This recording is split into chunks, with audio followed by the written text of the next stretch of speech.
दोस्तों, जैसा कि आप जानते हैं कि रावण भगवान शिव का परम भक्त था और भगवान शिव की ही भक्ति करके मंत्र साधनाओं और तंत्र साधनाओं के बल पर उसने संपूर्ण 9 ग्रहों को ही अपना दास बना लिया था, बल्कि सोने की लंका का राजा बन गया था। बल्कि ऐसा कहा जाता है कि रावण ने तो अपने काल को ही कुएं पे लटका दिया था, क्योंकि उसे तंत्र में सबसे पहला साइंटिस्ट बताया जाता है। उसी ने वायु विमान का आविष्कार भी किया था। लेकिन आपको ये भी बता दें कि रावण को तांत्रिक रावण कहा जाता है, जो कि तंत्र में विश्व विख्यात था और पल भर में ही जो चाहे कर सकता था। उसे माया पर विजय प्राप्त थी। यही कारण था कि वह हमेशा हंसता रहता था और उसके 10 सर थे। इसी के कारण वो सामने वाले व्यक्ति को अपने 10 सिरों के माध्यम से ऐसी माया रचता था कि सामने वाले की 10 दिशाएं ही ब्लॉक कर देता था।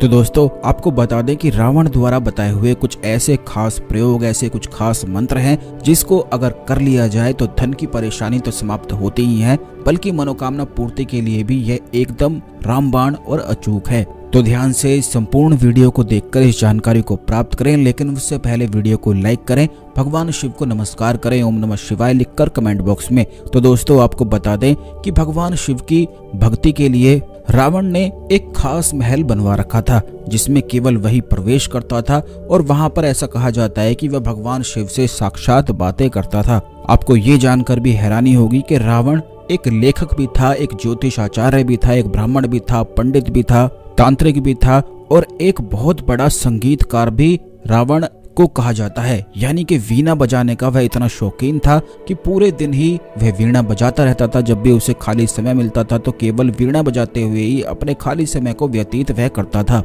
और ये भी कहा जाता है कि जब भी वह वीणा बजाता था तो संपूर्ण देवी देवता उसकी वीणा के स्वर में, उसके संगीत में इतने मोहित हो जाते थे कि भगवान शिव तो स्वयं आकर वहीं पर तांडव करने लग जाते थे।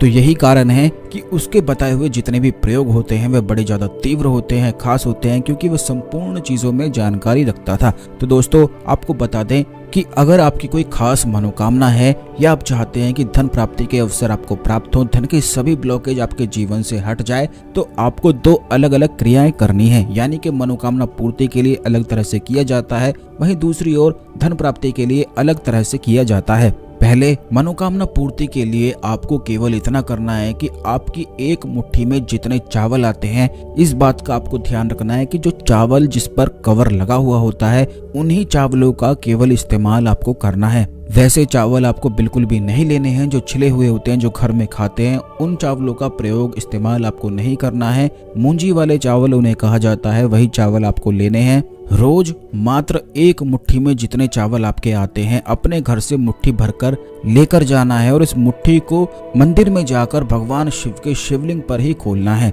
और यह केवल ब्रह्म मुहूर्त में ही किया जाता है। लगातार 41 दिन अगर आप ऐसा करते हैं, वैसे तो बहुत जल्दी ही इस प्रयोग को करने से संपूर्ण मनोकामनाएं पूरी होती हैं, लेकिन 41 दिन करने से भगवान शिव की गुप्त और खास शक्तियां प्राप्त होती हैं, उनकी खास विशेष कृपा प्राप्त होती है। ये भी बता दें कि यही एक खास क्रिया है कि आपको अपने घर से मुट्ठी भर के चावल लेकर जाने हैं। ब्रह्म मुहूर्त में केवल इसको करना है। बीच रास्ते में किसी से भी आपको बात नहीं करनी है। एक हाथ में एक लोटा जल आपको ले लेना है और इसे आपको शिवलिंग पर चढ़ाना है। एक मुट्ठी चावल चढ़ाकर आप बस लोटा जल चढ़ा दें।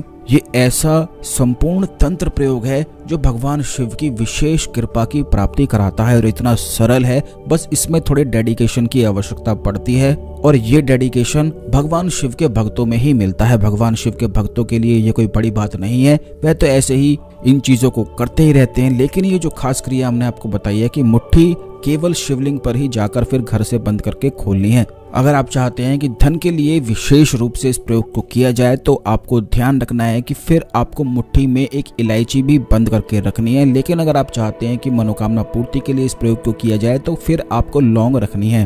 अब आपको ये भी बता दें कि हाथ की जो मुट्ठी होती है उसमें बहुत ही ज्यादा विशेष शक्तियां मौजूद रहती है। बल्कि जो लोग रेकी के बारे में जानते हैं, एनर्जी हीलिंग के बारे में जानते हैं, वो केवल हाथ का ही इस्तेमाल करते हुए सामने वाले को हील करते हैं। क्योंकि इंसान के शरीर में जितने चक्र होते हैं वह संपूर्ण 7 चक्र उसके हाथ में विराजमान होते हैं। बल्कि उसके जो कुंडली के जितने भी ग्रह हैं वो भी केवल उसके हाथ में ही विराजमान होते हैं। तो आप ये समझ लें, इसीलिए ऐसा कहा भी जाता है कि सुबह उठते ही आपको अपने हाथों को देखना चाहिए, क्योंकि हाथों के दर्शन करने से संपूर्ण देवी देवताओं के दर्शन आपने कर लिए हैं। ये इसके पीछे का विज्ञान है, जो हम अपने हर वीडियोस में हर एक चीज खास तरीके से आपको बताते हैं, जिससे आप ज्ञान की अद्भुत प्राप्ति कर सकें और सीख सकें कि किस प्रकार यह सभी चीजें होती हैं। इसीलिए अगर आप नए हैं तो चैनल को सब्सक्राइब करके बेल बटन अवश्य दबा कर रखा करें, जिससे जब भी हम आपके लिए वीडियो लेकर आते हैं तो यह वीडियो आपको समय पर सबसे पहले मिला करे और कोई भी वीडियो बिल्कुल भी मिस ना हुआ करे, क्योंकि ये जानकारी इतनी खास है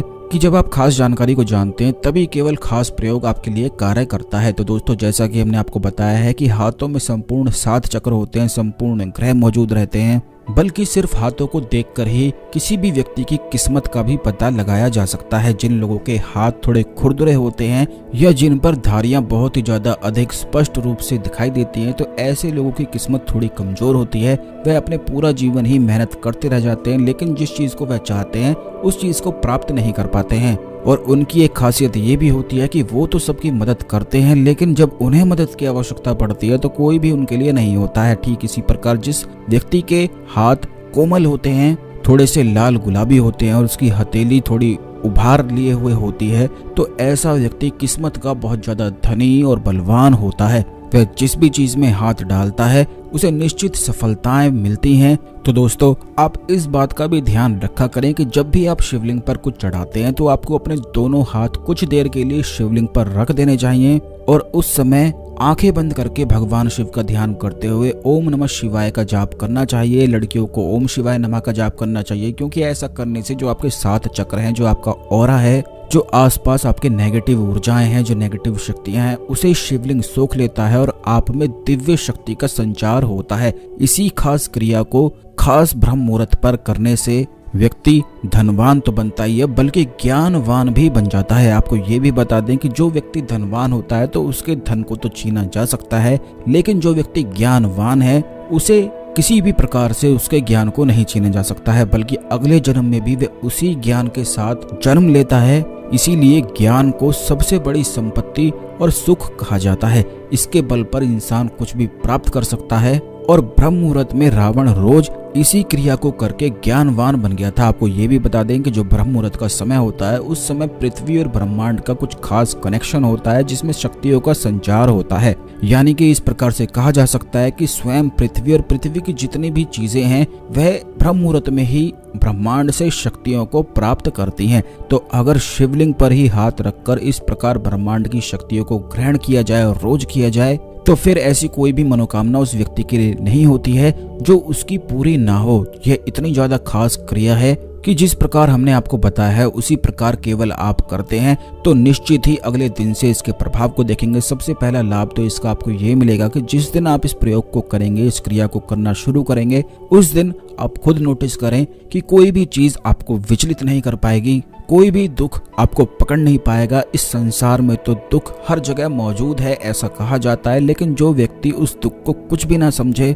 उसे केवल ज्ञानी कहा जाता है, क्योंकि अगर आपने दुख को मन से हरा दिया तो फिर वह दुख आपको पकड़ ही नहीं सकता है। और अगर आप अपने जीवन में अच्छी चीजों को अपने दिमाग में भरते हैं तो यही काम यह क्रिया करती है, यानी कि आपके संपूर्ण 7 चक्रों को बैलेंस करती है, क्लीन करती है और आपका जो ऑरा है उसको रिपेयर करती है। पहले दिन से इसके प्रभाव मिलते हैं और उस समय जिस समय आप हाथ रखेंगे तो उस समय ओम नमः शिवाय का जाप करते हुए आप केवल बस अपनी मनोकामनाओं को रोज बोलकर आ जाया करें। फिर आपका चाहे कैसी भी मनोकामना हो, कोई भी कितने भी बड़े संकट में ही क्यों ना हो, फिर हर प्रकार से मदद प्राप्त होती है। ये भी बात आप ध्यान रखें कि इस संसार में जितने भी गण हैं, जितने भी देवी देवता हैं, वह केवल भगवान शिव के ही भक्त हैं। और जो सिर्फ भगवान शिव की पूजा करता है, भक्ति करता है, तो ऐसे व्यक्ति के सभी गण सहायता करते हैं, पितृ सहायता करते हैं, कुल देवी कुल देवता जितने भी तांत्रिक देवियां हैं उसकी सहायता करती हैं। और ओम नमः शिवाय को तो महामंत्र कहा जाता है, लेकिन काफी लोगों को इसकी क्रियाओं का पता नहीं होता है, इसीलिए काफी लोग इसका लाभ नहीं उठा पाते हैं। तो शिवलिंग पर ब्रह्म मुहूर्त में ऐसे हाथ रखते हुए ध्यान करते हुए ओम नमः शिवाय का जाप करने से आप खुद ही इस चमत्कार को देखेंगे कि आपको ऐसा अद्भुत प्रतीत होगा कि कुछ ना कुछ शक्ति आपको निश्चित ही प्राप्त हो रही है। और ये आपको तब पता चलेगा जब आप खुद करके इसको देखेंगे। तो ये देखें कि कितनी सरल सी क्रिया है, लेकिन इसमें कितना गुप्त ज्ञान छुपा हुआ है। तो आज के लिए केवल इतना ही। चैनल को सब्सक्राइब करके बेल बटन अवश्य दबाकर रखें, जिससे जानकारी आपको समय पर मिला करे। ओम नमः शिवाय। हर हर महादेव।